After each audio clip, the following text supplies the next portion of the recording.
बात कर लेना चाहेंगे बीजेपी से सांसद कमलजीत शेरावत हमारे साथ मौजूद हैं। मैम, वोटिंग लगातार जारी है क्योंकि कोई नहीं है टक्कर में। आपने अपना मतदान कर दिया है मेयर के लिए, क्या कहेंगे आप? आज दिल्ली नगर निगम में मेयर और डिप्टी मेयर के लिए चुनाव हो रहे हैं और भारतीय जनता पार्टी की तरफ से सरदार राजा इकबाल सिंह जी हमारे मेयर के उम्मीदवार हैं और जय भगवान यादव जी हमारे उप महापौर के लिए हमारे उम्मीदवार हैं। कांग्रेस का नॉमिनेशन है। आम आदमी पार्टी ने तो चुनाव को पार्टिसिपेट नहीं किया है। अब जो चुनाव हो रहा है वो कांग्रेस और बीजेपी के बीच में हो रहा है।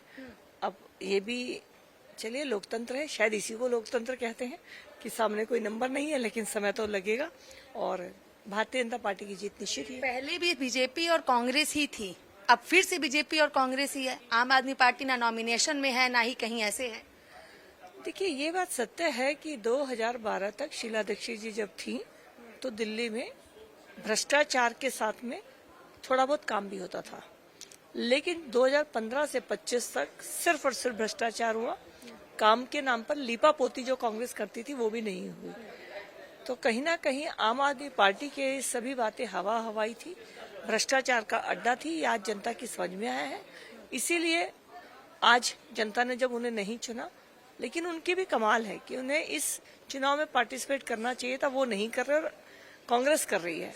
अब फिर से दिल्ली में ट्रिपल इंजन की सरकार, निगम में बीजेपी, दिल्ली में बीजेपी, केंद्र में बीजेपी। आम आदमी पार्टी कह रही है अब बहाना नहीं, काम करके दिखाना होगा।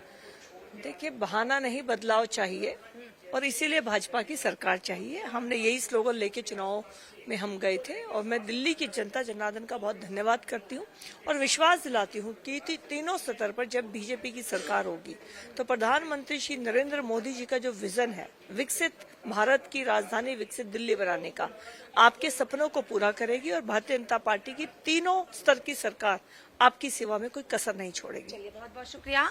हमने बात की दिल्ली से बीजेपी सांसद कमलजीत शेरावत से। वीडियो जर्नलिस्ट तिलक के साथ मैं कंचन अरोड़ा, दिल्ली, हिंद खबर।